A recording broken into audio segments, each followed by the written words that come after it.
for the players. I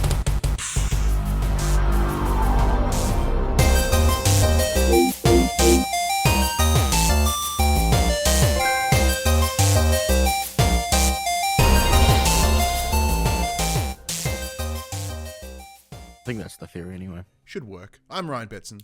I'm Max Cooper. And this is For the Players, the pop culture PlayStation podcast. For 40 years of playing PlayStation and 20 plus years in this game. No, wait.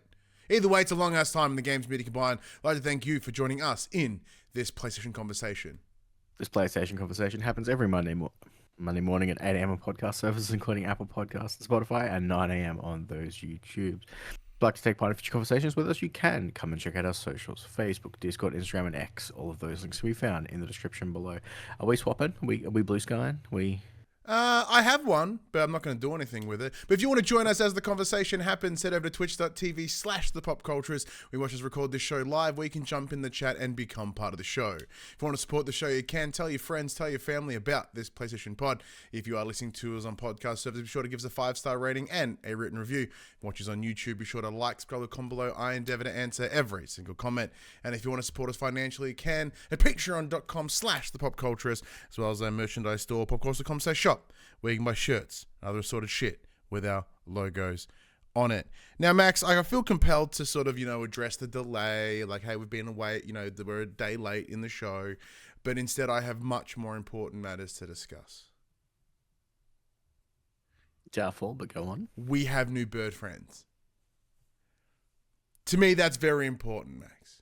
So for those that are playing at home, you will know that for the last handful of years, I have developed quite a strong bird trauma after getting my shit kicked in by a plover in like the back end of 2020, 21, somewhere around there. 2020, I think it was. Yeah, it wasn't very fun. It was horrible. And as a result, like, I have been very anti-bird since. Not onto the angle of like, birds aren't real, because they are, and one tried to fuck me up.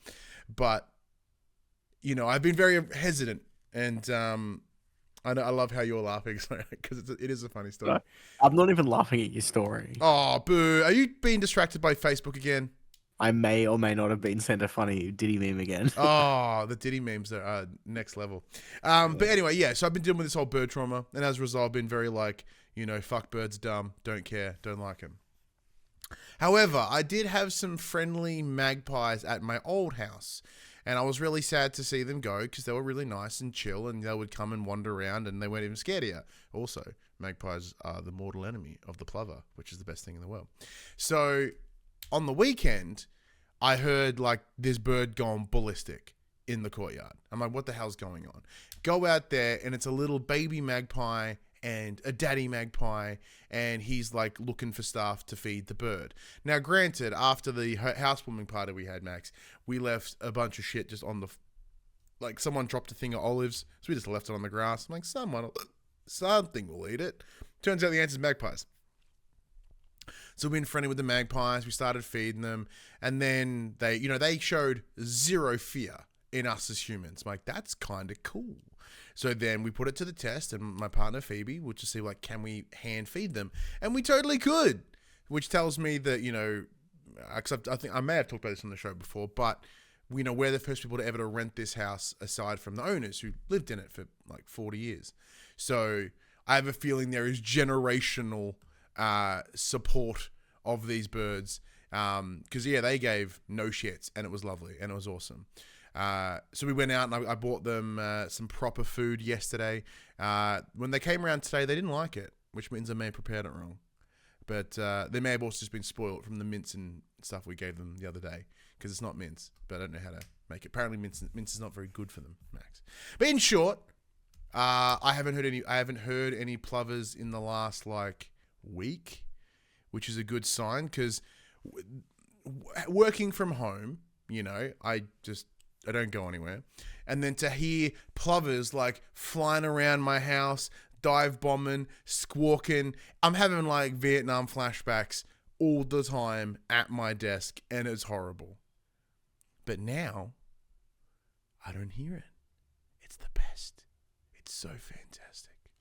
And that's a great story for me. I felt the need to share that. It's absolutely not a relevant story in any sense, but There was a sound that you heard, Max, last night that wasn't very good. It was the sound of your child vomiting directly into their iPad. Yeah, that was fun.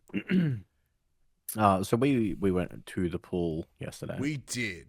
And Hadley's like, watch me swim underwater. I'm the best at swimming underwater. I'm a fucking mermaid. And drank all the gross. And then proceeded to chug like a liter of pool water. Yeah. So And then she comes down. She's like, we're having a discussion because she kept coming up to me and being like, "Hey, do you want to watch me do this thing?" I'm like, "Sure." She's like, "Do you know I can breathe underwater?" I'm like, "No, you can't." Yeah. She was pretty adamant. She was adamant she could drink under the water. No, Mm. I'm sorry. She was adamant she could breathe under the water, and then she realized she had to drink it, and then nearly vomited in the pool. So that was a good stuff. Yeah, so she's feeling a bit under the weather. She was throwing up all last night. She's unfortunately still throwing up today. She crashed at like this afternoon at some point. She's just been asleep for so long. Yeah, so that was the cause of the delay. I messaged you last time like, hey, I'm not doing it. Yeah, you can do it tomorrow. You're like, I don't want to do it. There's bomb everywhere, and I have to go to work now. I'm like, okay. We'll start this trend early because apparently we're going to be recording Mondays for the foreseeable future. Yeah, so it turns out that like I had like for the next, I don't know, 6 weeks, 5 of them I have wrestling shows, and I think at least 2 of them I'm doing a Saturday and a Sunday show. One of them I'm doing a Friday and a Saturday. So a lot of wrestling this month. It's going to be very exhausting. I'm probably just going to collapse and die. However, that does mean I won't have any shows from like late November or at least the beginning of December through until late January, maybe early February, which is great because then we'll have our 2 weeks or so off over Christmas and New Year, and then I don't have to like go anywhere or do anything, which is big fan of that, just all the time. That sounds awesome. Yeah. So what else has been happening? Not much. What have you been playing? Oh, what have I been playing? Man, you're getting all ahead of me. I'm not leaving like timestamps and stuff. What have I been playing? So one thing I have been playing, Max. So we talked about this last week, and we'll now we'll get we'll re-share the custody of our VR. So you've had your run with it. You smashed Max Mustard and really enjoyed it. It came back to me, and like we had just been provided a code for Arizona Sunshine, because when it came through, I was like, oh yeah, because they'd announced the remake. I was like, oh man, this is by far one of the most successful VR titles to ever hit the PlayStation. If you look at any of the top selling charts or whatever, Arizona Sunshine is consistently in those charts. And I thought, well, why the hell have I never played this? So when the opportunity came to check out the remake, I was like, yes, please.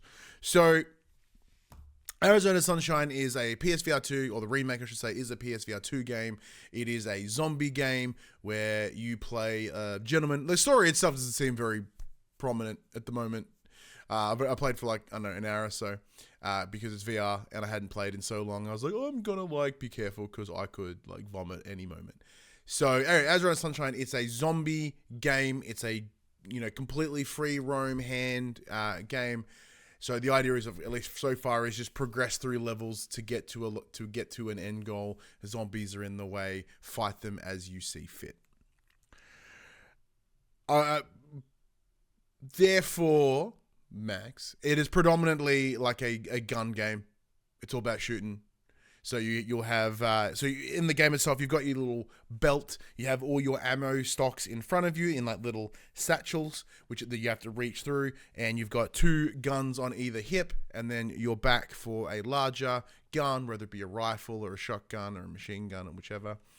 So yeah, and then as you go throughout the levels, you'll find new guns. You'll pick them up and add to them. In true VR fashion, all of it is work.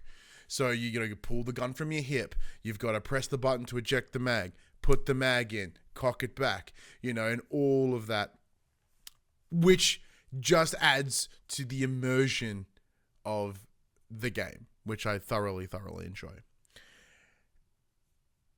At the moment, it isn't too intense in its experience, because obviously I'm in those like first 2-ish levels, 3-ish levels. Zombies tend to come at you pretty slow and lumbering, which I appreciate, especially in VR, because last thing you want to do is be whipping around and shooting up the joint, or John Wick style, unless you want to vomit and cover not just your iPad but your entire kitchen and or lounge room or wherever the hell you end up playing VR and running around. VR in the kitchen. Well, I may just like whip that VR off and try to run to the nearest sink and everything. Blah, blah, blah, blah, my kitchen just gets obliterated.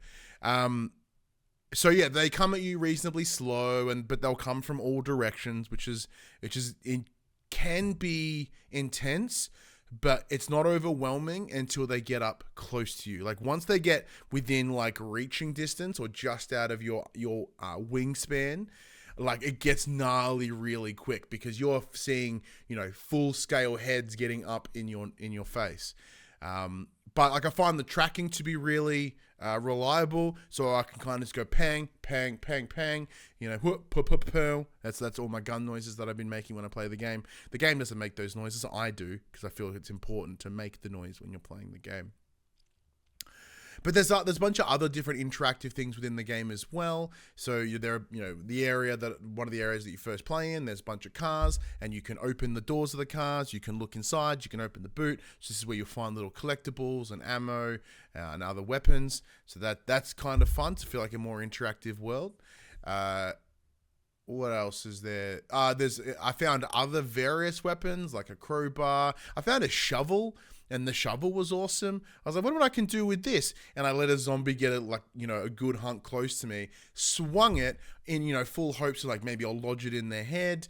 But I aimed a little low, and I straight decapitated that thing with the shovel. Head goes airborne, lands on the ground. I'm like, that's crazy.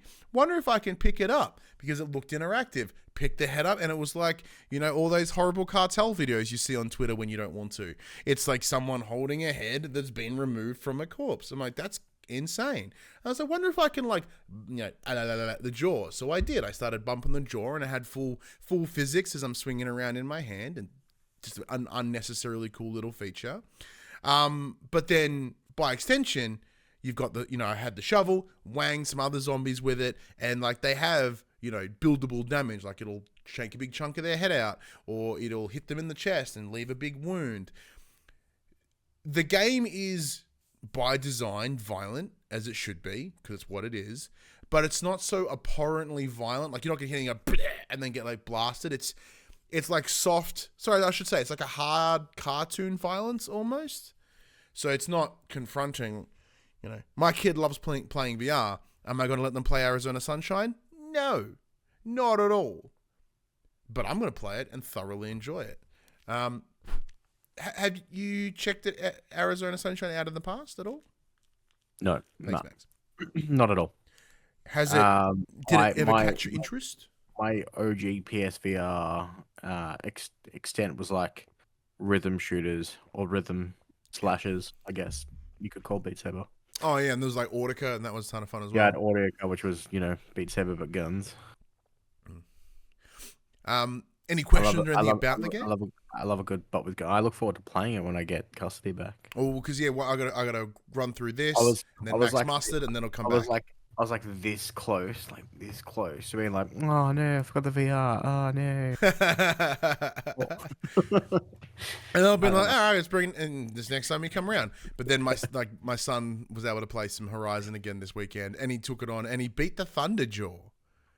Like he's way further in Horizon than I ever got from like the Call of the Mountain, way further. Yeah, and he beat the Thunderjaw, and he was so proud of himself. And he was like, I felt his chest, and his heart was like he was living that Kaja life, taking on that Thunderjaw. It was fantastic. But yeah, I'll have more to say about Arizona Sunshine remake as we keep going. Hopefully this week I'll spend some time with Max Mustard as well, because now that it's set up and in the new house, I've rejiggered the play area, which is rad. It's not quite as the good play area at the old place, because I have one of those L couches. It's kind of in the way. So either I get a USB-C extension cable, which allows me to get a little bit away from the console and off to like a side area, or I could just move one of the couches and the coffee table.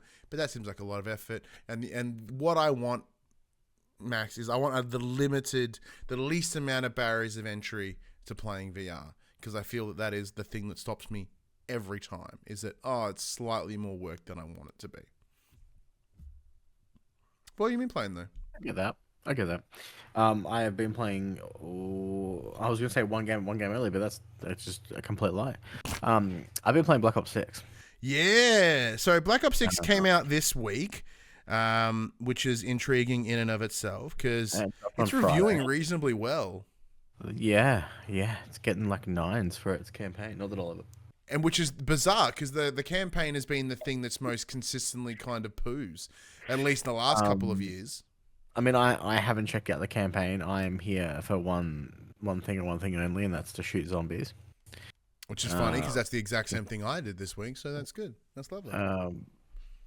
So they've, despite multiple interviews where I can't think of the gentleman's name who works at for the Black Ops people, who's like, we are not the two zombie storylines will never converge, and somehow they've converged.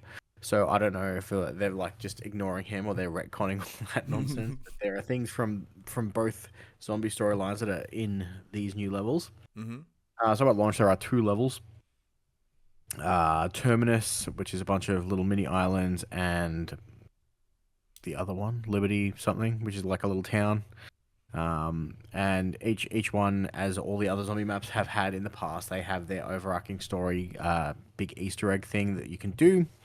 Has all the Easter eggs and stuff been discovered? Like, is it because normally, those that are really in the zombies communities getting quick. Step by they're already up step by step, ready to go. Jesus. They will be launching guided mode soon, which literally has like waypoints on the map to show you exactly what you got to do. Okay. If you don't want to have to like follow a guide or try and figure it out yourself, which is fun. It's a new style of zombies, so it's not you have a loadout. You can bring your own weapons in. If they're leveled up, you can have an advantage from the start, so you can bring in a weapon with all the perks and stocks and barrels and all that other fun stuff that you can add to your weaponry in Call of Duty. Bring those in, start from and do all that stuff. You do a Drake, you can start from the bottom and then you're here. Yeah. And because it is started from the bottom, now the whole team fucking here, because I presume you're playing with mates, yes? Yeah. So the whole team is fucking here. Yeah. And, it levels up all your weapons across like multiplayer as well as zombies. So if you're not a big multiplayer fan, or you don't want to deal with like the abhorrent sweaty players that I would imagine are in it now that there's omnidirectional sprinting and movement and everything's changed. Oh, we'll talk about that in a moment, because I want to hear your thoughts. But it's all happening. But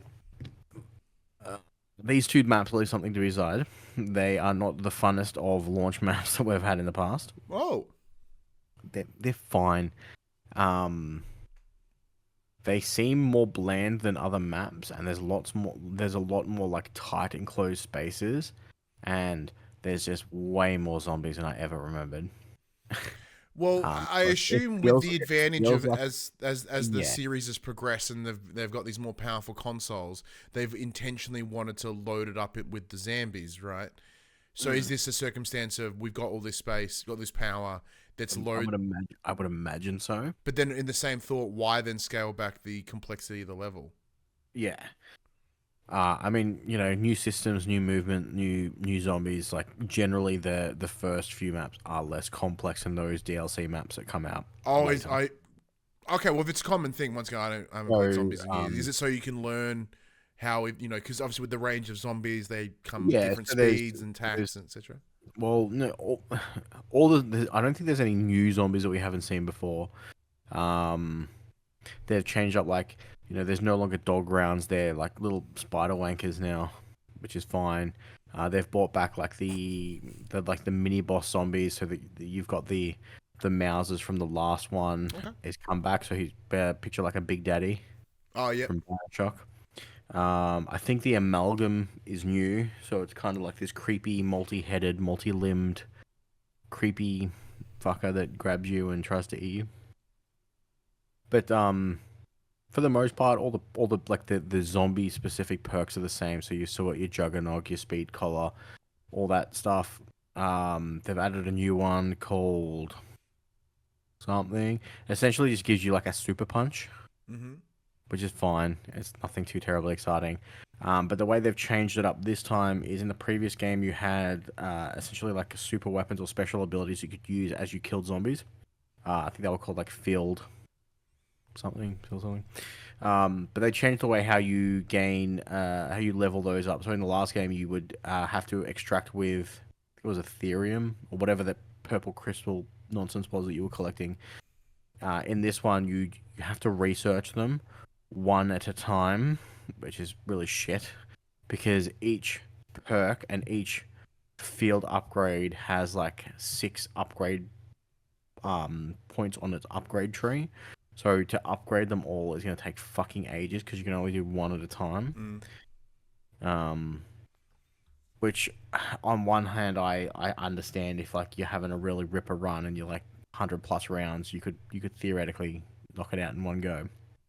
Wait, what? But at the same time, I've never made it past like, I don't know, 14 rounds in zombies at my best. How the fuck would you get to 100? Well, I mean, for a start, you can now if you're playing solo, you can save it. So That's good. I like that. Most of the time, I die because I get bored. I'm like, okay, I'm done with this now, and Okay. I'll just quit or let myself be killed. We'll do one of those. Let's do a final stand, and we'll stand in one room and see how long we can survive before we just overrun. Mm-hmm. So having the ability to be like, I'm gonna save this and pick it up later. But as every Call of Duty game does, it's fucking riddled with bugs and exploits, especially in zombies. So in the new map, there's 2 really easy exploits that just make you immune. That just makes you immune to zombies. So if the amalgam grabs you as you rappel up a rappel point, you just become immune to all zombie damage, and they just don't attack you. Is it a hard thing to replicate? No, not at all. You just wait and go. Not at all. But the easier method is if you grab the new perk that gives you a super punch, you can just punch a boat up onto the map and block yourself in against a wall and stand behind the boat, and the zombies can't climb over it because it's classified as a vehicle, not a mountable object for them. Okay. So you can just stand behind it, and if you set it up properly, you have an ammo crate beside you, so you can just permanently buy ammo. And the zombies can't attack you because they're on the other side of the boat, so they can't reach you to smack you. And you're not considered out of bounds, so they don't use their ranged weapons. So they don't like pull their flesh off their bodies and throw it at you. So you can just stand there forever, just shooting zombies, gaining infinite XP, leveling up all your guns. Someone's clearly done it because they've got the dark matter camo in under 24 hours from launch, and that's like get mastery on every single weapon. The thing that always fascinates me is when you hear about exploits and things like this, because even when they're discovered, I never do them, mostly because I'm lazy. What, you never thought to punch a boat out of water onto land and then just stand by it? Like, that's just No, not but I mean, like in general, you. and they're like, "Hey, this is a cool exploit. They'll give you a bunch of XP." I'm like, "Okay, I'm not gonna do it." But even when it's like, I think there was a Pokemon glitch once that you could do it, and I was like, "Oh, yeah, I'm not gonna do that." You're like, you never rare candy glitched? What's wrong with you? I just never cared enough. Because like the idea of exploiting the game just doesn't sit with me. Like not in like a moral way. I'm not like, you're cheating, because that's dumb. But it's just more of a, if I'm gonna play it, I'm just gonna play the fucking game. And then if it gets hard, then it's the game's fault and I quit. You've never played like Grand Theft Auto with cars fly on? You've never like had fun with games? Well, that's different. I'd finished. I'd completed the game at that point, so then I buggered ass around. Cheat codes are different. Like glitching the game to an exploit where you have to do all this extra bullshit, where I can just put a code in and I get tanks and stuff. Big win. I love that. But even then, like there have been times where I've done runs of Grand Theft Auto with like I can't die, and like the idea in terms of a more realistic run of GTA. I used to do this on PS2 all the time, which coincidentally 20 years ago San Andreas came out, first game I ever did this on. Whereas like I'm gonna play the entire game without dying, and if I died, I'd go back to the load and I'd try again. But even then, like that's kind of cheating, because I still die. But I never did the full, like, what was it in Pokemon? The Nuzlocke, where, like, you're dead, you're dead. No, I've never done that. I'd be like, no, I need to finish. Like, when I finish this game, I want to look at my stats, or at least finish the campaign, look at the stats and see 0 deaths. But Oh, so save scumming's okay, but yes, because it's fun. Okay, cool. Well, I'm not breaking the foundations of the game. I am once again, that's the exact same as what we're discussing, manipulating the. But saves are different. Saves within my control. Oh fuck, it's all within my control, isn't it? That's why games work. I don't have an answer. I just anyway, omnidirectional movement is cool. Oh yeah, it's fucking super sweet. Being able to like strafe and sprint at the same time.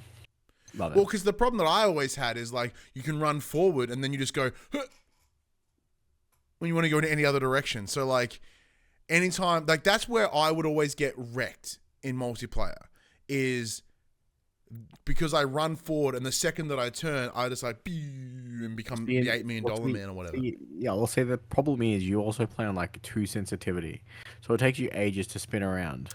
It's more like 4. If you play it on high sensitivity, you don't slow down because you just spin on the spot real quick. Yeah, just no, thank you. And then vom. Yeah, I was gonna say. But yeah, so you're omnidirectional as in like, so you can kind of do all 8 points of direction sprinting. Yeah. Okay. How has that been sweated on so far? Well, I don't know. I haven't played multiplayer, but it's really good in fucking zombies. Because it allows you to run around them super quick without getting fucking jacked or stuck in tight spots. Because you can kind of sprint backwards and take like a back step real quick and leg it if you have to.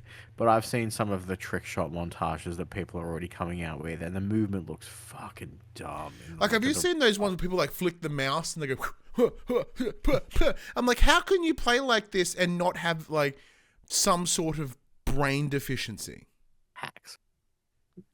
They're using auto aim, so they can just spin their camera around however they want to, because it doesn't matter. But once again, why cheat in a multiplayer game?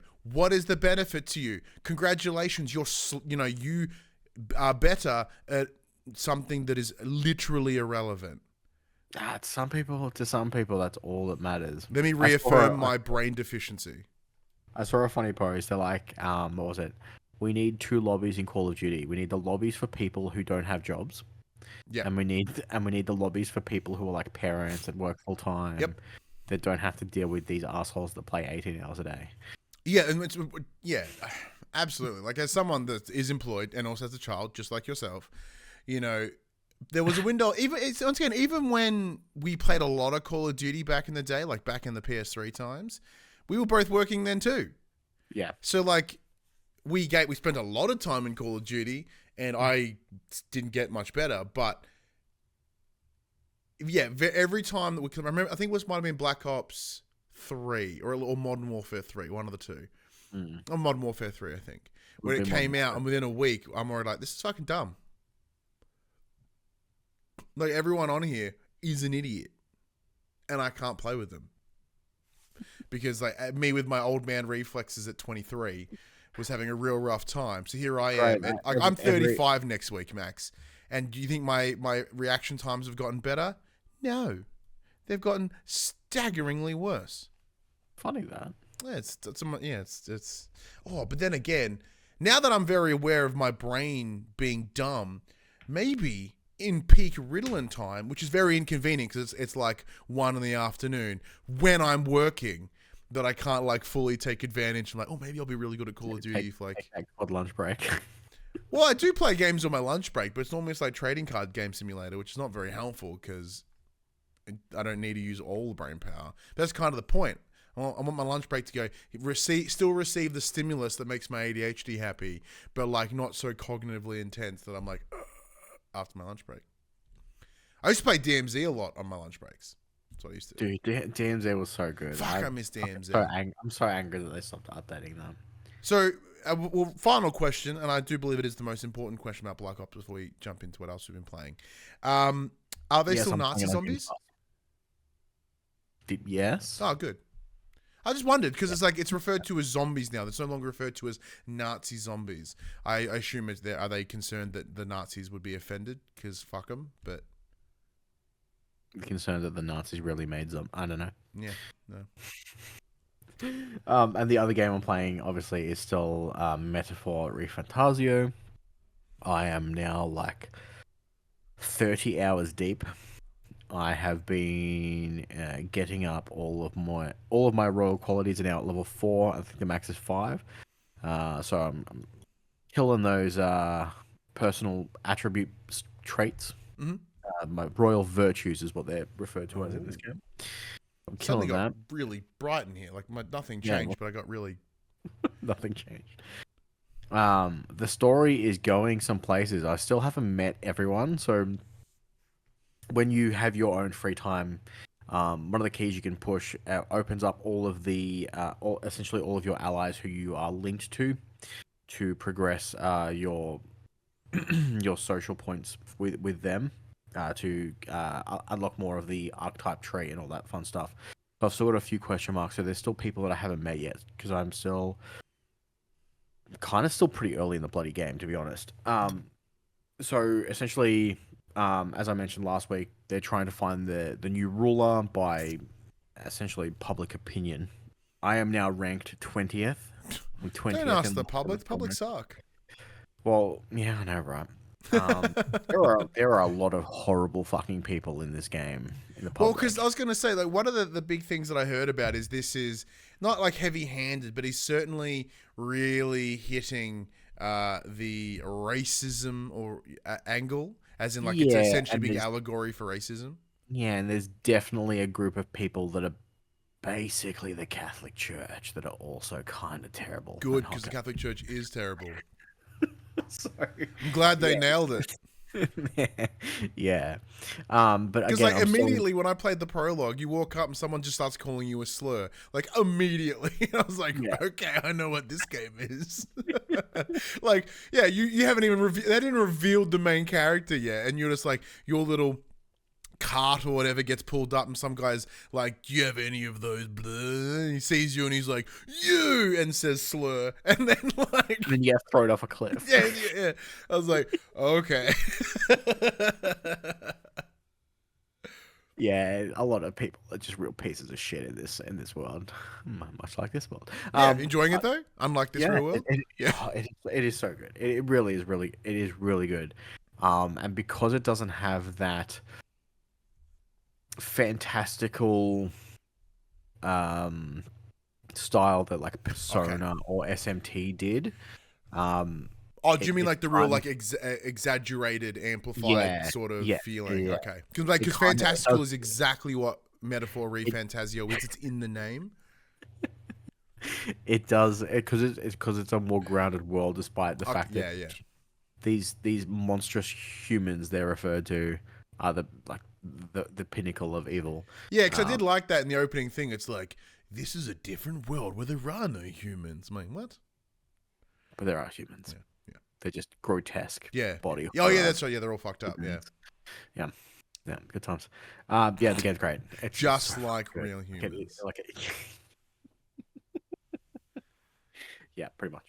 This game's reviewing really well just because of its ability to replicate the real world for all its grossness. I like that. Big fan. Yeah, pretty much. Are you enjoy? Like, obviously, you are enjoying it because it's an Atlas game, and I know you're gonna like get all boned up for it. But compared to a game like Persona, which we discussed last week, how it's Persona but not Persona, are the differences like sitting strong with you? Like, is it something that you are going to see through for the potential 100 of hours that it will? Oh yeah, definitely. And I think to just call it a reskinned Persona does the game a disservice also, because it is really so much more than that. Like, obviously, the skeleton of it has those Persona qualities in like its menu, its artistic style, its to a degree its gameplay and its time-based systems. But the story it's telling is so much greater than that of a Persona story, in my opinion. Okay, fantastic. Like they really have elevated it to what could be the next level. That's awesome. That's good. But I think that's all I've been playing. I don't think there's anything else I've been playing. Well, because here we are talking about like the real world being all kinds of poo. The best thing about Silent Hill, which I've still been playing, is like it has this dichotomy. It's like, oh, there's this world and there's the other world, and the other world's super poo, and everything's kind of rusty and gross. And there's a dude with a pyramid. The dangers of burning out your retinas. Oh man! So I posted that on Twitter. So I was playing on the Portal in bed, and I went to save, and then it just went with this big red light, and like fuck, and I felt like I literally felt the back of my eyes singe. So I'm like, I'm gonna fucking do this again and film it for social media, because nothing happens in real life. I thought you were in like a tanning bed or something. No, I was literally playing Silent Hill on the Portal, boom, and it felt like a tanning bed, because like I got with my unbearably white skin, did get a little sunburnt from just the brightness of the Portal. It was crazy. But yes, I'm still playing Silent Hill 2, and our review discussion with Fid McAwesome of Original Geek, and one of the good friends of mine, and host Down Under the Ring. We will be running that probably later this week, if not probably later this week, on the hopes that I get the game finished. So I'm currently at the prison, for those that are playing at home. It's a remake, so it's not really spoilers per se. So we've been playing that, enjoying it. It's feeling a little long in the tooth. Like, I know that within the world of Silent Hill, like the original on PS2, it wasn't as long as this. I know they extended it as part of the remake, but yeah, I've been putting like 11-ish hours into it at this point. I'm like, Jesus fucking Christ, how long is this game? I have for shits and giggles pulled up like a walkthrough that divides up into locations. Am I near So the there is 1, 2, 3, 4, 5, 6, 7, 8, 9, 10, 11, 12, 13, 14, 15, 16 locations. What? And you're in location 1, 2, 3, 4, 5, 6, 7, 8, 9. 9. You're at 9. Oh, that's not so bad. What's the one after? What's the one after it? The Labyrinth. Okay. All right. Cool. I was curious on whether it broke it down into like the rooms. That is technically 4 different locations. Okay. There's the Labyrinth. There's the Labyrinth da da da. The Labyrinth da da da. Then the Labyrinth da da da. Good. Spoiler free. Yeah. Dun, dun, dun. Yeah. Look, as I said, I am still really enjoying it. I'm loving the game in and of itself. Bloober team really did deliver here. You know what? I know other podcasts have talked about it, and like there's been discussion on socials of like, oh, should we offer, should we forgive Bloober team for questioning them? Like, no, everything they made up until this point sucked arsehole. And like, congratulations, you did one thing that was better than we expected. We thought you were gonna arse it, and you didn't. It's good. The real key is, what's the next thing? Like, are they going to remake another Silent Hill? Because personally, number 2 was the one that I played the least growing up. I spent a lot of time playing 1, a lot of time playing 3, and even a lot of time playing 4. I quite liked 4. Everyone shat on it. I quite liked 4. Homecoming, I didn't play that much. Shattered Memories, I never played. Book of Memories, I never played. Whatever all the other ones after the ones in the PS3 era were arsehole, so I didn't really put too much time into them. But yeah, very good. I'm enjoying it. I hope that like these 4 other locations, Max, aren't the next 8 hours or whatever, because there's other things that I'd like to be doing, just in general, and also playing. Let me have a quick look. So there is other games that we are playing. One of them we can't discuss right now. Let's see what else what is in my list of things that I have played. Oh, crap. I didn't realize there were so many Silent Hill games. What the fuck? Oh yeah, there's an ungodly amount of. Oh, and the Book of Memories was the one that we did recently. It was arse.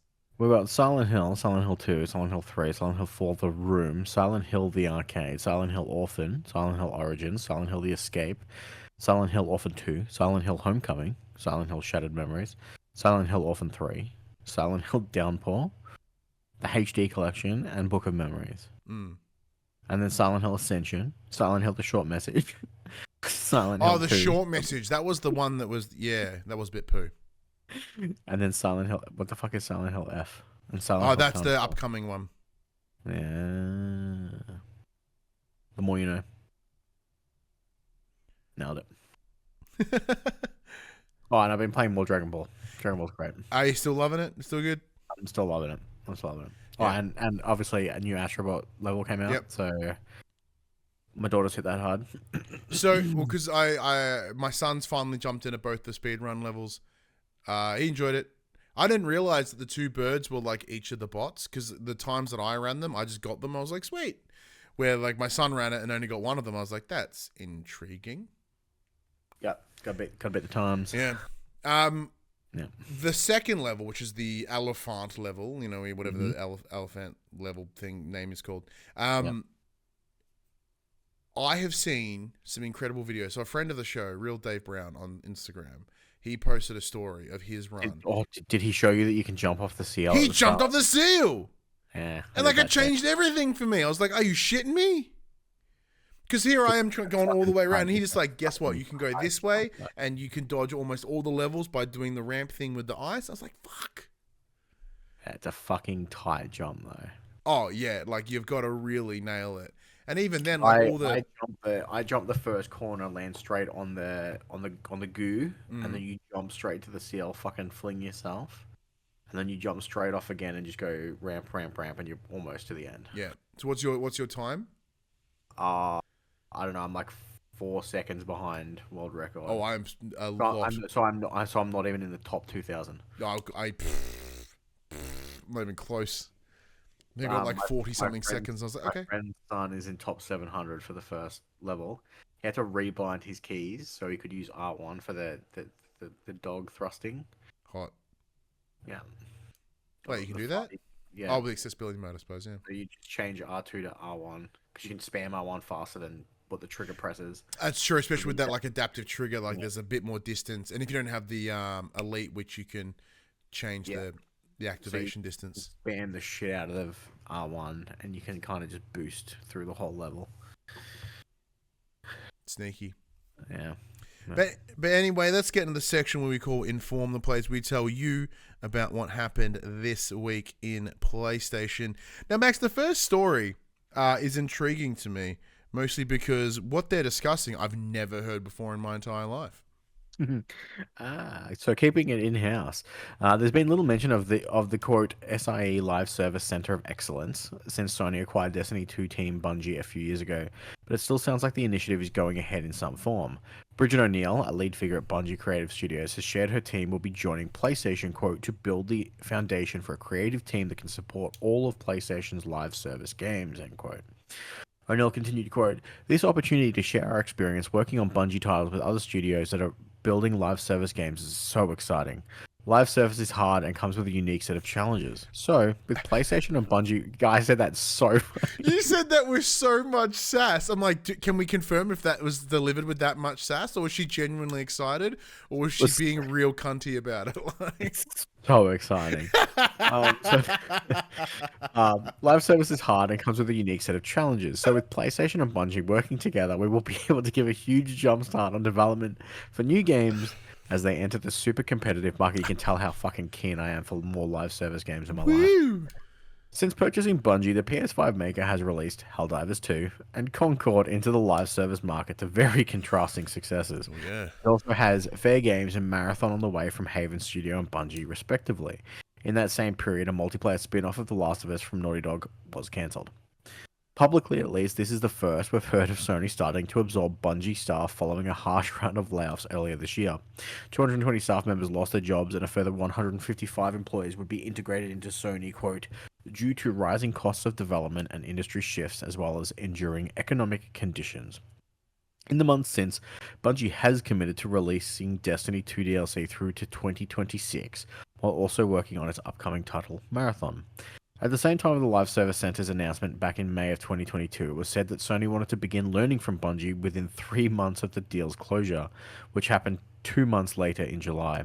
Those learnings may have already started that same year in 2022, but as Helldivers 2 found success and Concord redefined what a video game flop is, it's up in the air how much of an impact Bungie has had so far. In terms of the SIE Live Service Center of Excellence, at least, it sounds like things are finally starting to take shape. Yeah, and there's a couple extra details in there as well. So with that, so there was the other project that Bungie were working on. It was called Gummy Bears or something. Gummy Bear was this code name. Has also essentially just been picked up by PlayStation and gone, that's ours now. We can't trust you on delivering it, so we're going to bring that. So a big part of those redeployed individuals are presumably working on that. I look at this as Sony essentially, originally when the deal took place, they were like, no, we're still independent, we're owned, but we're supported, we can do whatever we want, blah, blah, blah, blah, blah, which I think is just demonstrative of Bungie's, I wouldn't, like, arrogance isn't the right word. They did sort of have this, I think there was a lot of self-ego as a company. I think there was a lot of stuff written into it of, like, if you guys aren't making the money... But that wasn't communicated to us. At the time, it was... Yeah, you're going to be pulled under our umbrella, so to speak. Yeah, and so since the acquisition, which was way more than it should have been already, from the things that I've consumed, essentially, Bungie have yet to make $1. Like, they've made money, obviously, but I mean, like, they are still running in the red. They are absolutely have not made any profit since being purchased. So aside from the initial, the $3 billion, whatever it was, for the acquisition of Bungie, there has been no return on investment since. Which explains why, like, yeah, bunch of layoffs, bunch of redeploy, you can't do this anymore, it's over here. So I guess with the extension here, because, when it came to the live service center of excellence, which once again I'd never heard of. What a wonkish name, though. Yeah, it does a bit wanky. But we know that there was originally 15 live service games planned. We were informed of a couple, during some conversations at PAX that never saw the light of day, and they will never see the light of day. So everyone's kind of having this idea of Sony's just giving up, and that's kind of true. But it's also not entirely that. Because you and I were having a discussion about this at the pool yesterday. I forget what we said, so you might have to fill in the gaps. What's your thoughts on this? Because obviously you're a bit more Bungie fan than I ever was. It's cool to see that the people who are losing their jobs over at Bungie are being redeployed elsewhere. Not all it's of them, always yes. good. Not all of them, but it's good to see that a lot of them are still employed. I think they did overpay for Bungie. I think it's weird to rely on Bungie so heavily to be like, hey, to lead what they're referring to as the live service center of excellence, when a good 50 to 60% of Bungie releases on their live service platform have been very underwhelming. Yeah. Their consistency is not great. So it's interesting that they're relying so heavily on what they're referring to as their expertise. I don't think they are anymore. I don't think they are anymore. Yeah, that was their initial intention. Yeah. That was their initial intent for that purchase. I think Bungie were essentially at that table being like, oh man, we can do so much good shit. We've had such an exceptional run. Oh, we're incredible. We're brilliant. And then the second they see it in action or they see the data, they're like, what? Hang on. And now Sony are like, yeah, they are no longer there for their expertise. They are there because they have to be there. Yeah, it's interesting. Interesting. I know I spoke over you there for a second, but I did notice your attention was drawn to your family, so I assumed those were just... Yeah, and Ali just walked out the door. I just wanted to see if if Heather was doing okay. Anything else you want to add about Bunge? Nah. No. All right. Well, let's see. So, cast the first brick. Max has named this one. There's a strange recurring sentiment within the PlayStation community that Horizon is getting too many games. And it's kind of true. But it's LEGO who came up with the idea of the LEGO Horizon Adventures. So we may recall that Guerrilla and the Danish brick manufacturer were previously collaborated on an awesome tall neck, which is on a shelf over there for me. Yours is right behind you. There it is. So this was a few years ago. This sparked an idea at the toy maker, and the rest is history. Quote, "We were all fans of Horizon," end quote. Kate Bryant, the project lead on LEGO branded games, told the Washington Post. Gene Park of the Washington Post, to be specific, I believe. Quote, so we had a direct conversation with Guerrilla where we came to the table and said, hey, this tall neck set looks really cool, but do you know what would be even cooler? Are they fucking teenagers? We fully expect for them to go, yeah, that would be cool, and nothing would have come of it, but they matched our enthusiasm. So Guerrilla then turned to the UK team Studio Gobo to co-develop the game. Quote, we came from making smaller games and games for children, said the lead game designer Tone, Ton with a squiggly line O, Gonzalez, adding that the Amsterdam first party's expertise had been invaluable. Quote, they bring so much knowledge on how to make something larger than life, end quote. It is believed that Guerrilla and Studio Gobo have done an outstanding job. There has been, so this came from Push Square, and they have played the 90 minutes of the Lego Horizon Adventures, and they genuinely believe it could be one of the best Lego games ever made. They say it's tremendous fun, and it looks absolutely outstanding. Now, the game has gone gold, so it should be available very soon. Max, what's your history with Lego titles? And how do you look at it from this way with Lego going towards them? I initially said this is not for me. Yeah. I've played, like, I own the Harry Potter collection. I own, like, Lego Lord of the Rings, Lego The Hobbit. I've done a few of the Lego games. They're fine. I tried to get Hadley into them when she was playing Paw Patrol heaps. Yep. And apparently the Lego Harry Potter one was too scary. She's a big baby. Just a small child. I know, big baby. But this, I think this one will be good because obviously it is co-op like most of the Lego games. But she absolutely adores the Horizon world in Astrobot. Oh, really? So I think she'll get a kick out of playing it because every time she does that level, she sees the toilet, she's like, and then spins on her chair, she's like points at the Lego over there, and then comes back. She's like, I can make that real world connection. So I think she'll get a kick out of this. Well, imagine when it's a Lego tall neck, and she's like, "That's exactly what we have, Dad." Yeah. So I think for that reason alone, I'm kind of keen to play it because it'll be something I can do with her. Yeah.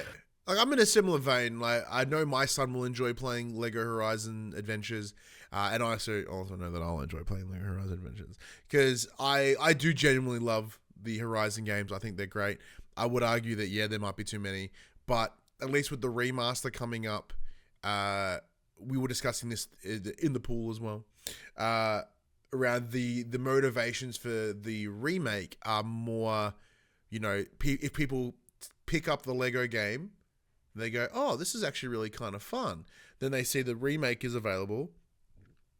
Pardon me, they'll pick it up because the Lego Adventures is only on PS5, Switch, and PC, I think.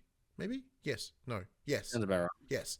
So if it's only on PS5, bring Zero Dawn to PS5 as well and give it a complete doohickey. And what from the images we're seeing, and the whether it be from Digital Foundry or just things that are being shared by Guerrilla, it's going to be interesting to see if people are excited by the remaster, etc. Should be cool. No, I desperately want to play this game, like a lot, because it looks cool. But on top of that, and the thing that I think is the most interesting part of this bit of information that's come from the Washington Post is that how does the Lego system usually work? Is it, the studio, the other studios, whether it be Warner Brothers or, well, actually Warner Brothers own them, Indiana Jones, Lord of the Rings, Star Wars, etc. Do they approach Lego and go, hey, can we do this? Or is this, the first time that Lego's ever reached out directly? Secondly, I didn't realize this until it was pointed out to me. This is the first time that a game has been Lego-fied. Normally it's external media. This is the first time an already existing video game has then been repurposed into a Lego world. That's a lie. Fortnite. Yeah, but that doesn't count because whatever reason. Because it's one of the biggest games ever.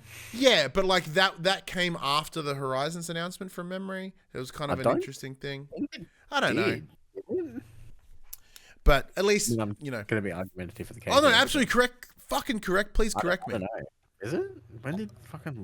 When was Lego Horizon? I feel it was Lego Horizons first, then Lego Fortnite. Okay, Lego Horizon was announced according to the trailer on the 8th of June. Okay. Okay, when the fuck did Lego join Fortnite?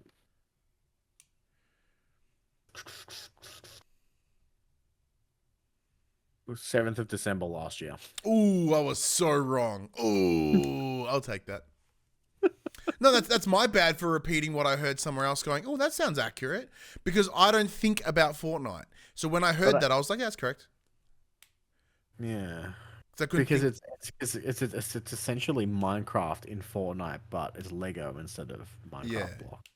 But then it's not quite like Lego games are delivered differently.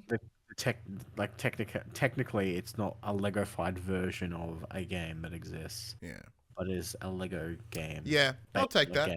I'll take the L on that one. That's more than fine. I mean, if you want to be more specific and patent law, you'll be fine. But no. But yeah, I'm super keen to check it out. With all the hands-on that are happening, I know it was available at a couple of expos that happened over the week in the UK, I believe. There were some hands-on here in Australia. We didn't go. We didn't get invited. So, shock horror. We didn't get invited. We didn't get invited to any of these things. You know why? Because we're simply not cool enough and nor have the numbers to make it work. So, hey, everyone, please help us get more numbers so we can go do it. That'd be amazing. But no, it was a pretty small hands-on. There was a lot of the big guys. I know Player 2, Well Played, Press Start, etc. all went and checked it out. And I'm only incredibly jealous. Hey, Max, apparently there was an email that went around this week about PlayStation Stars. I didn't get it. Didn't you? Yeah, but apparently there's a lot of, it's not in this story, but I'll add it now at the top real quick. Apparently a lot of people worldwide can't use their PlayStation points to claim store credit. But I did it today. Let me have a look. Like I put $15 in my wallet due to having 4,000 gold coins. I'll read jump in the story, Max, and I'll suss out mine. Because I did use some of my credits to buy Balatro. So that's different because you're purchasing a straight up item. You're not putting funds in your wallet. I do not have access to funds. Oh, I can. It is solely digital doohickeys, and I can also get Sonic, and I won't because I'm not that kind of autistic. Oh wow, yeah, no, I can. It's gone. Mine's still there. That sucks to be you. Oh, it does. So yeah, a quick reminder: you must accept the new terms of service for PlayStation Stars within the app on your phone. Otherwise, you will cease earning all your rewards. PlayStation Plus members who have an active PS Stars account can earn points on every PlayStation Store purchase, which can be exchanged for digital collectibles and cash rewards. Apparently, cash rewards just aren't working at the moment. Also, cash rewards seems like a very loaded term because you do not get cash at all. The latter are currently unavailable for some, although it's likely this is a bug. I have it, you don't. Sucks to be you. If you don't accept the new terms of service, however, your membership will be considered cancelled until you do, meaning you'll temporarily cease earning all points. All you need to do is open the PlayStation app on your smartphone, select the Stars logo at the top, and you'll be notified of the new TOS to agree.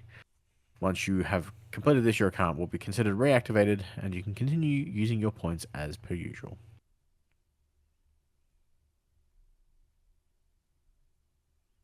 Yeah, no, yeah. I bought a $15 store credit today. Well, I have my points were about to expire, so I'm like, oh fuck. Yeah, so I got the email that said my points weren't expiring, but they, at least this month they weren't expiring.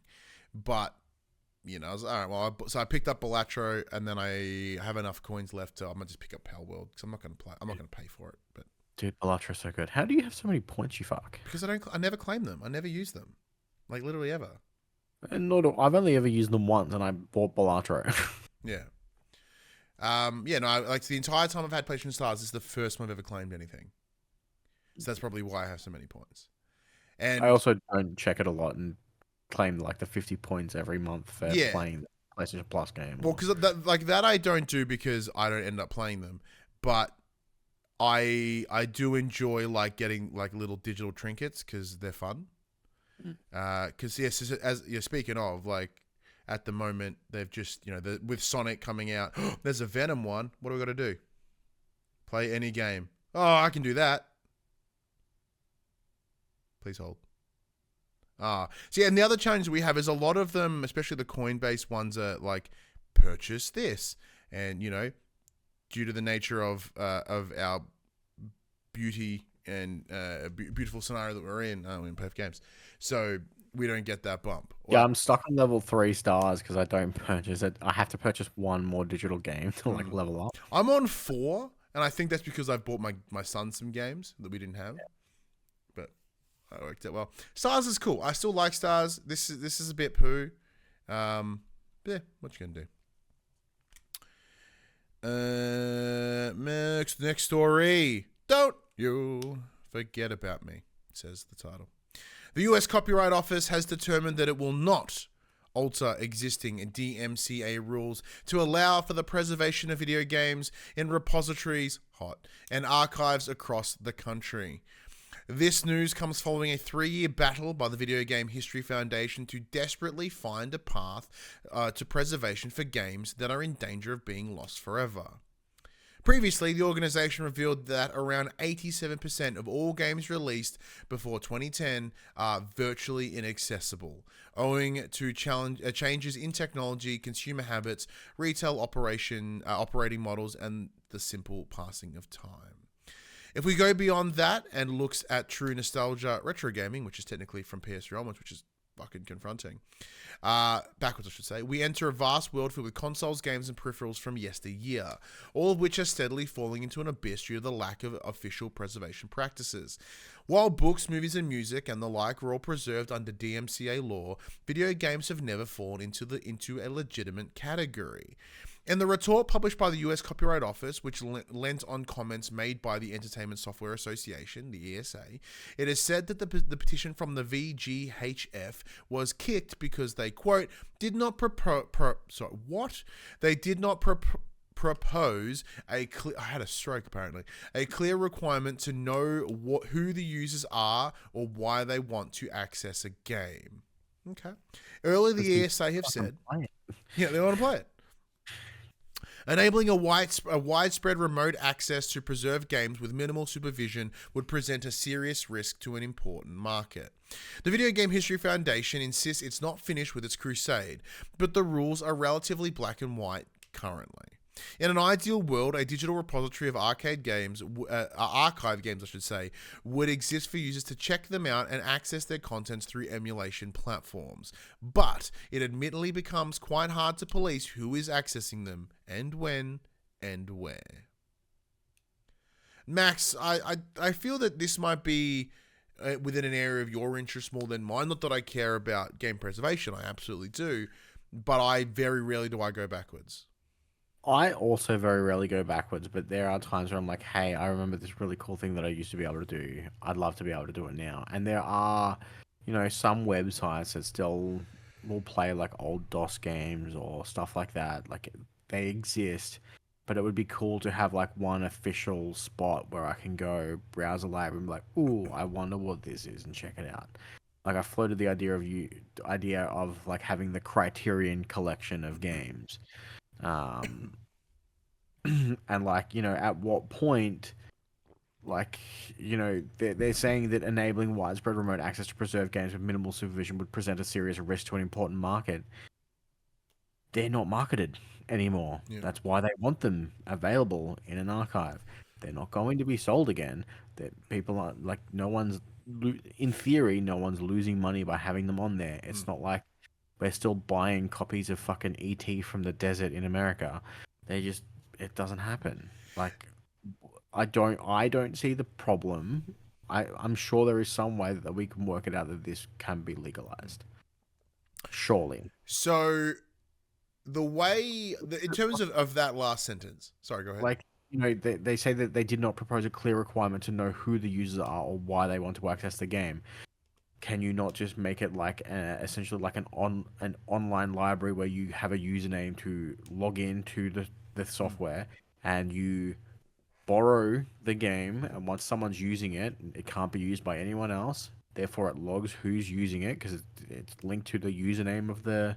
Like, surely it would be easy enough to fucking track who's got it and what they're doing. Like, surely that's not a hard fucking task to do. Yeah. So to go off your last sentence about the market, no, that is absolutely true. There is no market. Many of these games aren't being resold. However, with platforms like PlayStation with PlayStation Plus and their premium, with Xbox doing with their backwards compatibility initiatives, and Nintendo doing the same, they are their argument would be, but we might bring it up one day. So anything prior to that. And when that happens, it gets removed from that list. Yeah. So the idea is them like, yeah, but if people have readable access to it, then they won't want to buy when we redistribute it. So that's that is the angle. I don't agree with it, but that would be the angle. However, anything prior to the PS1, as an example, free game, absolutely. And like, I appreciate your idea with the Criterion Collection. Because to that question, they didn't propose a clear requirement to know who the users are or why they want to access the game. I could ask the same question about many fucking movies. There are arse movies that are made throughout time. Everyone's like, should we preserve all the movies? Yeah, probably. But like, do we have to? No. And the Criterion Collection is a library of titles that they hit a point of worthiness, and you still have to buy them. Like, it's not free. At least from memory. The Criterion Collection isn't free, but But they tend to digitally remaster them. Yeah. So don't get me wrong. Like, if there's a way for me to play Gizmos and Gadgets again, which was an old DOS game I played in primary school, like if I could play that again, fuck yes. Incredible Thinking Machine. What's that? The Incredible Thinking Machine. Yeah, that one too. I would love to play Where in the World is Carmen Sandiego, but like the version that I played growing up, which was the weird FMV one. Like, I would play that immediately and often because it was fun, and I'd love to play it with James because he'll learn a whole bunch about geography. And I can't find, and I've been trying to find it, like, copies of it where I shouldn't, and I can't, and it's shitting me. So like, absolutely, it would be a really good initiative to have a library like this. I have it on disc somewhere, but it doesn't help me. I don't have a disc drive on my computer anymore. So yeah, because once again we had this discussion previously. Going off the PAL World patent debacle, what Nintendo have the advantage on is the specificity in the language that they use within that patent. It appears that the Video Game History Foundation have done the same thing, but in the opposite. Their request within the legal documents apparently was vague enough to deliver a no result. So the idea is they go back and they get more specific and they explain the ins and outs and what they're going to do. And because even from what we've read here, they haven't answered how they're going to do it. They want it to be done, but like, how are you going to do it? They go, and like that in and of itself is going to be a problem. But also, give me Where in the World is Carmen Sandiego. Yeah. Well, Ryan, you've heard of pay to win. Mm-hmm. Have you heard of pay to hear? What? Call of Duty Black Ops 6 has dropped, and the latest action-packed installment will support an enhanced headphone mode. This mode uses immersed spatial audio technology to, quote, increase the directional accuracy of sounds in-game, which can be further customized to your head shape. This third-party audio tool and alleged potential advantage can be yours for just $20 US for 5 years. There's even a free trial. So no, hang on. So it's not even a purchase; it's a fucking subscription. This revelation has caused an initial knee-jerk reaction online, although it's probably worth considering how effective this new tech will ultimately be. IGN dived into the extensive Activision blog post on the subject, and the short version is this.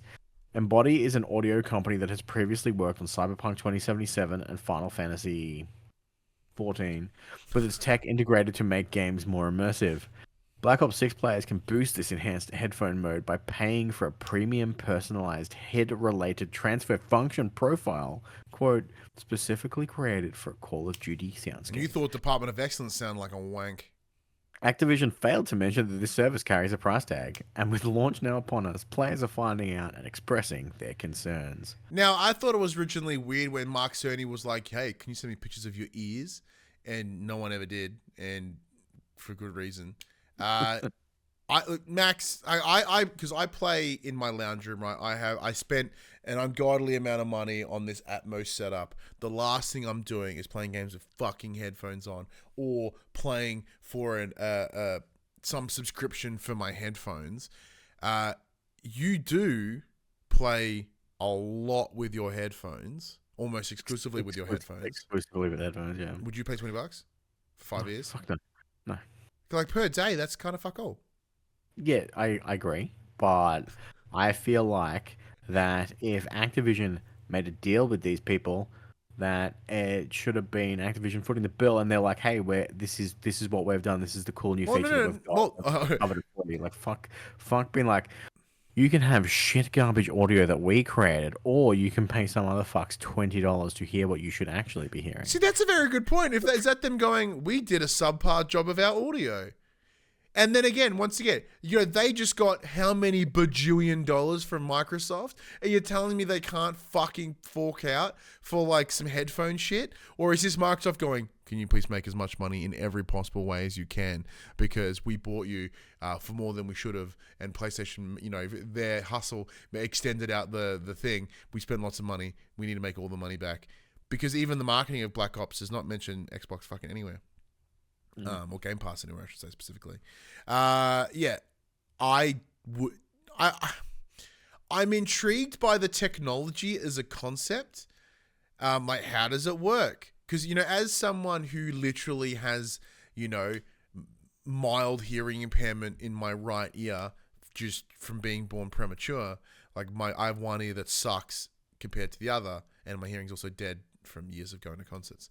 But I would like to I'm curious on how it would go. Like, will it be able to identify that and adjust accordingly? But I'm also not paying $20 to find out. Because I use these headphones. I love these, the Audio Technica MX40. MX40s? What are they? Where's the thing that says what they are? Where are you? The ATH M50Xs. I got the things all backwards. I love the M50Xs. These headphones are incredible. Does it work with these? Is it just is it uniform? Is it a universal platform? Yeah, I believe so. Oh, okay, that's cool then. I might do it. I'm not gonna do it. But like, does it already work with Activision games? Too many questions. I'm not paying any money. I don't know. I'm not paying the money, Max. What's it called? I just read it out. You just said it. Bitch, I just said it. But what is it called?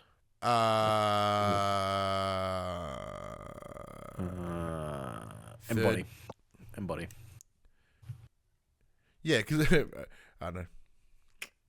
All right, let's do a quick Google, Max. Get some facts. Personalized spatial audio immerse, powered by Embody, Call of Duty Black Ops 6.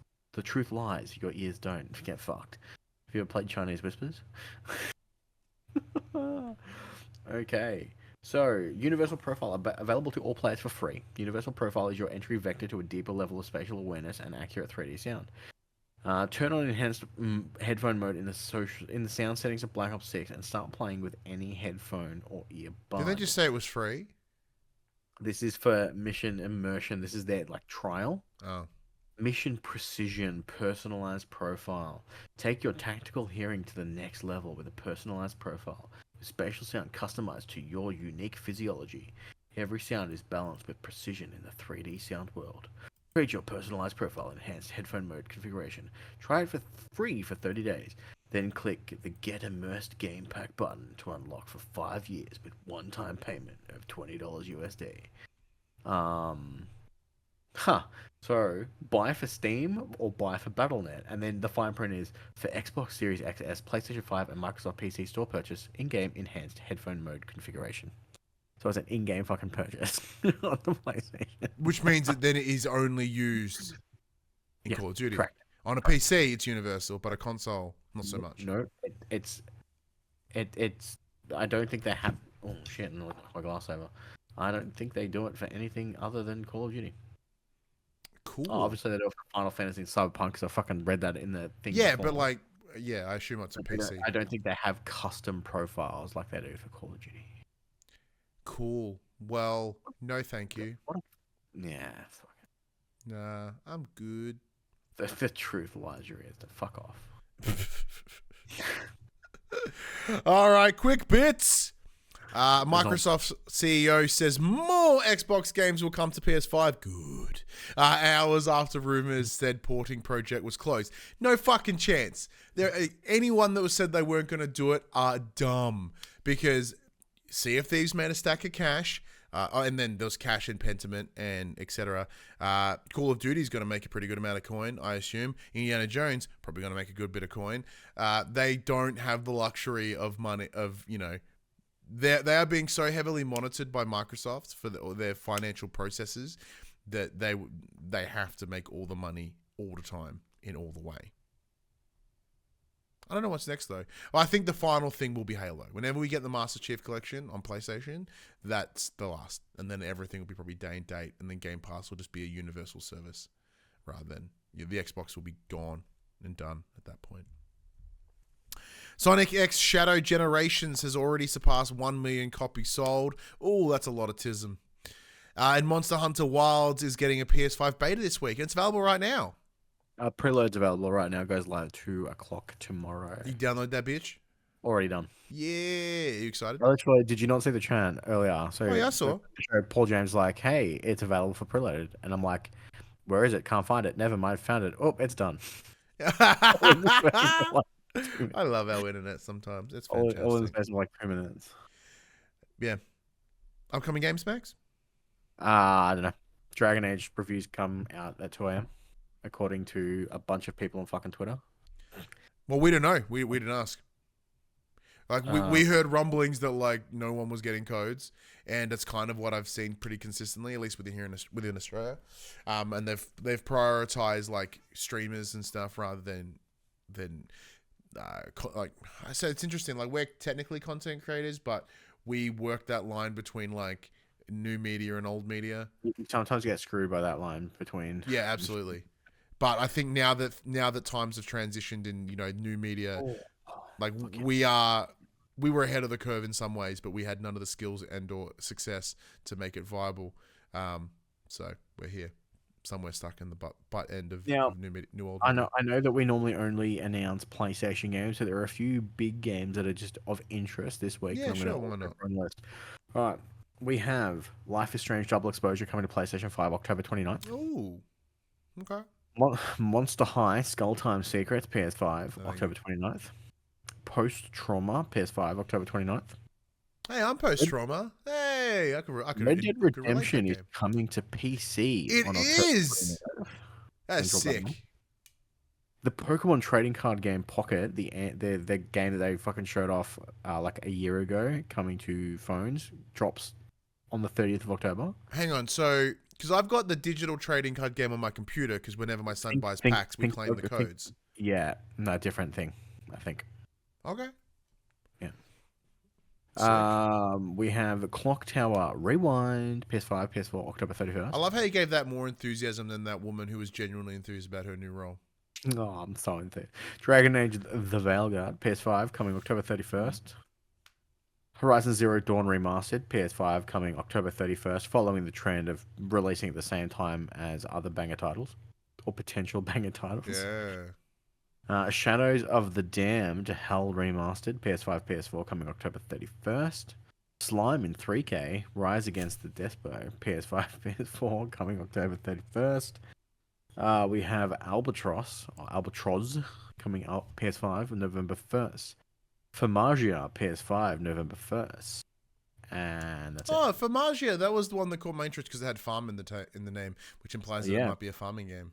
Yeah, but it's made by the creator of the anime Fairy Tail that I've got tattooed on my back, and you're instantly uninterested. Yeah, see, once again, going to the pool. I totally forgot about your back tattoo because I never see your arm tattoos. And then you were swimming with your kid. I was like, what the fuck is on his max? Oh yeah, it's the fairy tale tattoo. Weeb. And then I forgot about it all over again until just now. Okay. No, well, for me, I would assume the one that has my most interest is probably Horizon Remaster. Dragon Age. I played Origins. Excuse me. Back in the day. Origins and 2, and I never really got into Inquisition. Yeah, so this one. Former host. Follow. Yeah, former host for the players alongside myself, Josh Saunders, adored Inquisition, like to an nth degree. So imagine him being intrigued in the Veilguard. After seeing that trailer at the last State of Play, Veilguard looks like the most generic ass fantasy ship I've ever seen in my life. I can't believe Red Dead Redemption's finally coming to PC. It only came out on PS3 and 360. It got ported to next gen recently, semi-recently. It's in my wish list because I check it out. Oh, speaking of fucking wish list, have you dicked about with the Welcome Hub yet? On your PlayStation? No, not at all. Oh, one of the first. Mine's got like the most generic. Shit. It's like, hey, your friends are playing this. You have this much free storage space on your hard drive. Yeah. Like, okay, cool. Thanks for that. I needed to know that. Yeah. So mine is trophies, storage space because my storage space is always fucked. Battery levels, deals in the store, wish lists, and that's it. I think because like. I don't play online enough to care whether my friends are online or not. I don't have the messages open because no one fucking messages me. The only messages I get is the group chat being like, hey, everyone's going to go play a game. None of us play games together anymore. Well, at least I don't. We've been playing. Lack of DMC. We've been playing fucking GTA heaps. Don't tempt me. We've been playing GTA Online heaps. I know you guys were way further than me and have a lot more dollary dues, but like... I not comparative. Like, I'm so far behind the other guys because they play more often than what I do, but like... I have fun. Like, they'll do online races. They got all their fucking custom cars. I'll just use like a stock car and be like, you know what? I know I'm not going to win this race, but I'm going to make it my last mission to make sure you don't win either. Well, like, for me, like, I quite enjoyed the role-playing. Like, I never got into the GTA role-play of it all. Actually, I'm going to write this fucking down, because this isn't a good timestamp. So I'm going to go about there.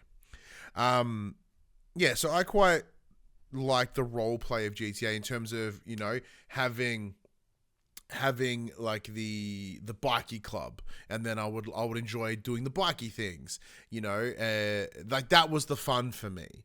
Well, at the moment, you have acid vans. What? We can sell acid in vans? Yep. Sick. Well, it's been so while. It's been a long time since I played it, and like, yeah. So I enjoyed those aspects of it, like doing the heists, and I know, you know, they don't really get done as much anymore because the heists were like the beginning of the fucking online. It's now 11 years later. Oh, Dame Duty Dench, good friend of the show, Duty. Well, if it isn't the hottest podcast, the hottest podcast host I know. Oh, you don't know that many. Good to see you, my friend. Yeah, so like those little things, because I never did all of the heists. Oh, you should, because you get bonus. You get like a bonus 5 mil or 1 mil or something for doing all the heists. Yeah, because I never did them with you. And we didn't do them. I don't think I've even done them all. So yeah, like that was the thing. That's the stuff that I'd want to go do. And then there's the world's always full of wangs. You know, I would like I remember I used to try like push, like get the world to put, you know, quickly resetting the session. You can just make closed friend lobbies. Oh, because apparently like a private lobby, you can't do all the in-world stuff, like with all the that was the problem. It's like I wanted to do the bikey stuff, and it's like, well, you can't do it in a private lobby because you need to have your shit kicked in by everybody else. I'm like, no, thank you. And there's a way to spoof it apparently, but I was too lazy to work it out.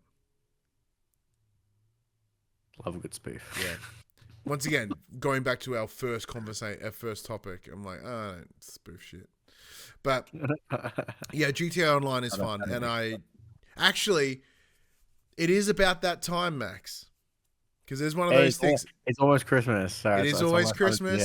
You and I consistently pull out GTA around Christmas. It's funny because when I got on with the boys the other night, they're like, "What the fuck is that gun?" I'm like, "Oh, it's my snowball launcher." They're like, "What the fuck is a snowball launcher?" I'm like, "I don't know. I got it for logging in Christmas in like 2012." I think it was in like 2021 that if you logged in over Christmas, New Year's, you'd get a snowball launcher. Yeah, He's because like, I'm only not ever gonna used to playing GTA Online with snow. No. Because for whatever reason, I get bored of all the games that I have, and I have fucking hundreds of them, and I end up playing GTA over the Christmas break. I've done it every year for the last like 5 years. It's just good fun. I've been having fun. We just, they booted up. We did some fucking bullshit race. It took us like 35 minutes, and it was essentially a fucking motorbike obstacle course. We had to drive up bullshit crap and like get to the top of buildings, and it was fucked. I won because like I had the most patience out of all of them to actually do the fucking stupid thing. But yeah, it was fucked. Oh, and apparently I said host instead of hosts. So That's right. We all knew you were talking about me. Dame, absolutely for me. Fucking never me. Yeah, that's good fun. Yeah, I think GTA is the one game that always stays installed on my console. I've never just in case. Well, I've never uninstalled it. Actually, no, I lie. It is uninstalled currently. But there are certain games that I never uninstall, and mostly because of my kid. Half of my PS5 is just shit my kid will want to play at some point. You know what I mean? So, like, I don't need to have all these Hello Neighbor games on there, but he's notorious for not playing a game for months and then going, oh, I want to play this game. Like, shit! I just uninstalled it. Dame... install shit. Was that? Not that it takes long to reinstall. No, it's more about that I have to delete something else to re-bring in the storage. Like I've got, Do you have an M4, M2 in your I got all my PS4 games are on an external, and I got two M.2s. But because we've got a couple different games that we're reviewing at any given time, like that fills it up immediately. Plus all the nonsense my kid wants to play. It's just, and I'm also like Baldur's Gate. I haven't played in months, but I also don't want to delete it because I kind of want to go at it again. Maybe. Oh, dude, I just uninstalled Baldur's Gate from my PC to fit fucking Call of Duty on. Jesus. But yeah, like 250 gig download on my for Baldur's Gate because of all the mods that I play with. Duty in the chat jumps in and goes, God of War Ragnarok is on the review list too. Yeah, 2025 video. That makes sense. It's pretty back end of the year. But especially with the PC port, which looks spectacular, which we did get a review code for, and I have dicked about it a little bit. That actually, I might just play God of War again over the break. That might be my thing. You know what I actually reinstalled that I'm keeping dive back into just for like quick bits and bobs. Yeah. It's where the fuck did they? It's a cool game. Where the fuck did they go? I've lost my PlayStation section in my Steam list. That roguelite. Oh, Returnal. Returnal, yeah. I did think about bringing up Returnal again the other day, actually, mostly because didn't they kind of jigger it a little bit so it's not so kicky in the dick? Maybe no. Because like I never got past the third area and it fucked me to tears because I did really want to see it through, but then I just sucked too hard at it. Huh. Why is it not in my list? What the fuck? Whoa, Duty, and again in the chat jumps in and goes, best PlayStation game besides Croc. Croc is trash. My apologies. And it's coming to fucking PC for some reason. Look, I'm more like if this new Croc remake does not have tank controls, then I'm willing to admit that Croc is fantastic. Like Croc will be okay, because the thing that I hated about that game is tank controls. Tank controls on a platformer should not be a thing. It is the worst fucking way to play the game. The game itself is fine. That one thing is ass. If this remake does not have it, I am in. They also mentioned the remake of Soul Reaver. I'm fucking in. I would love to play that game. But anyways, Max, you've got to get to work. Yeah, I want to get in early. So we should shut up and get out of here. Oh, all right, everybody. This PlayStation conversation happens every Monday morning on PlayStation services. Fucking Jesus Christ! Oh, that would be cool. This PlayStation conversation happens every Monday morning on podcast services, including Apple Podcasts and Spotify, at 9 a.m. on those YouTubes. If you'd like to take part in future conversations with us, you can. Come and check out our socials: Facebook, Discord, Instagram, and X. All of those links can be found in the description below. If you want to join the conversation as it happens, head over to twitch.tv/thepopcultures, where you can watch us record this show live, where you can jump in the chat and become part of the show. If you want to support the show, you can. Tell your friends, tell your family about this PlayStation Pod. If you're listening to us on podcast services, be sure to give us a 5-star rating and a written review. Which is on YouTube. Be sure to like, subscribe, with comment below. I endeavor to answer every single comment. And if you want to support us financially, you can at patreon.com/thepopculturist, as well as our merchandise store, popculture.com/shop, where you can buy shirts, other assorted shit without logos on it. But until next week, I'm Ryan Betson. I'm Max Cooper. And that was for the players.